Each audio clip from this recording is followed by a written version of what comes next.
অনেক দিন পর আমার নিজের হাতে ভর্তা বানাবো, সেটাই একটু ট্রাই করলাম আর সেটাই আপনাদের ভিডিও করে একটু দেখানোর চেষ্টা করলাম। তো ওই যে কাঁচামরিচ তারপর পেঁয়াজ রসুন ভালোভাবে কেটে নিয়েছিলাম। এরপর আমি গ্যাসের চুলা হালকা করে ভেজে নিয়েছিলাম, দেখতে পাচ্ছেন। তো এরপরে আমার যে পছন্দের যে একটা পিসনি ছিল, সেটা আমি অনলাইন থেকে অর্ডার দিয়েছিলাম, সেটাই আমি এখন ইউজ করব।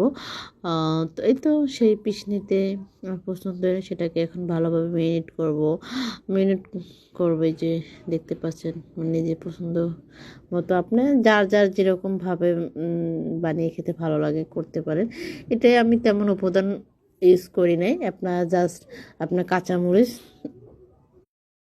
পেঁয়াজ আর হচ্ছে রসুন। আমি আর হালকা একটু লবণ দিবেন। লবণটা আপনার যখন পেঁয়াজ রসুন ভাজবেন তখন হালকা করে একটু লবণ দিয়ে ভেজে নেবেন। তারপর এটাকে আমি ভালোভাবে মেরিনেট করব। মেরিনেট করার পরে একদম লাস্টে আপনার চাইলে সরষের তেল অ্যাড করতে পারেন। তো আমার সরষের তেল ভালো লাগে, এই জন্য আমি লাস্টে একটু সরষের তেল মেখে নিয়েছিলাম, যাতে ভর্তাটা আরও ইয়ামি লাগে। আমার কাছে এইভাবে খেতে বেশি ভালো লাগে। এই তো আমি আমার ভর্তা বানানোর ফাইনাল লুক শেষ। তো আমি এখন খাবো, আমার খুবই ক্ষুধা লেগেছে। তো আমার মতো এরকম চাইলে আপনারা ট্রাই করতে পারেন। জানি না আপনাদের কাছে কেমন লাগবে ভিডিও। তো গরম গরম ভাতের সাথে এরকম ভর্তা কার না ভালো লাগে বলেন? আমার তো খুবই ভালো লাগে।